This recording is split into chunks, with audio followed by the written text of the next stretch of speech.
silent screams. Emma's breath caught in her throat, and she stumbled backward, her heart pounding in her chest. "Ryan, what is that?" Ryan's hand trembled as he slowly lowered his flashlight. "I don't know, but we need to get out of here. Now." Downstairs, Jake had been exploring a different part of the mansion, his flashlight casting long shadows on the walls as he walked. He had found himself in what appeared to be a dining room, the long table still set with dusty china and tarnished silverware. The chairs were pushed back as if the occupants had left in a hurry, and the air was thick with the scent of decay. Without another word, they bolted from the room, slamming the door behind them. They ran down the hallway, their footsteps echoing through the empty mansion as they made their way back to the staircase. Jake's flashlight flickered as he moved around the table, his unease growing with each step. There was something about this room that felt off, as if the past was clinging to it, refusing to let go. He could almost hear the echoes of conversations long since silenced, the laughter of people who had been dead for decades. As he reached the head of the table, Jake's flashlight beam landed on a tall, dark figure standing in the shadows. He froze, his heart racing as he realized that the figure was not a ghostly apparition, but a man who was very much alive. The man was dressed in an old-fashioned suit, his face hidden in the shadows. He stood perfectly still, his eyes fixed on Jake, as if he had been waiting for him. Jake's breath caught in his throat as he slowly backed away, his mind racing with thoughts of how to escape. But before he could move, the man spoke, his voice low and cold. "You shouldn't be here," he said, his words cutting through the silence.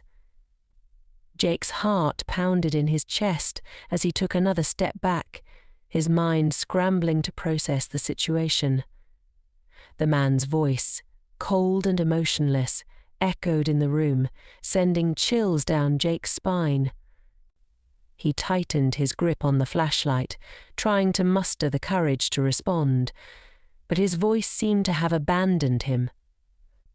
The man stepped forward, revealing more of his form.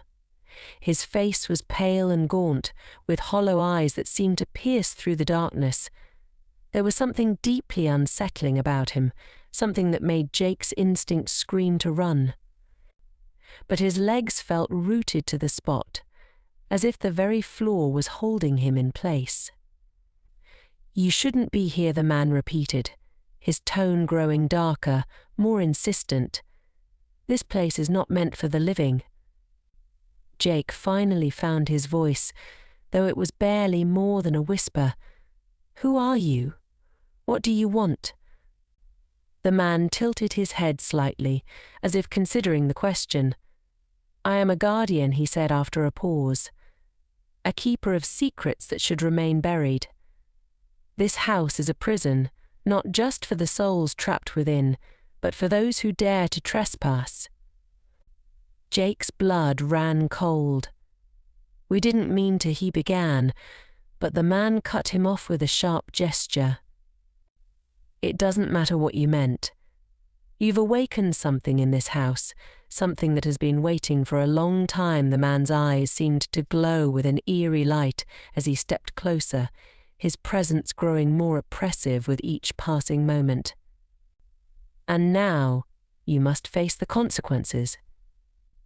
Without another word, the man turned and began to fade into the shadows, his form dissolving into the darkness as if he were part of the mansion itself. Jake stood frozen in place, his mind racing with fear and confusion. He knew he needed to get out of the dining room, to find the others and warn them about what he had just encountered. Gathering his courage, Jake bolted from the room, his footsteps echoing through the empty halls as he raced back to the entrance hall. His breath came in ragged gasps, and his heart pounded in his ears as he tried to shake off the feeling of being watched. When he finally reached the entrance hall, he found Tessa, Emma, and Ryan already there, their faces pale and their eyes wide with fear. It was clear that they had experienced something just as terrifying as he had. Tessa was the first to speak, her voice trembling. Did you see him too?" Jake nodded, swallowing hard. "Yeah, he told me we shouldn't be here, that this place isn't meant for the living." Emma shivered, wrapping her arms around herself. "He said the same thing to us. But there's more. There's something in this house, something evil. We saw it in a mirror upstairs, and it wasn't just a reflection. It was like it was trying to reach out and grab us." Ryan nodded, his expression grim. "I've read about places like this before, haunted houses where the spirits aren't just restless, but actively malevolent. They feed off fear, and they trap people here, using the house as a prison."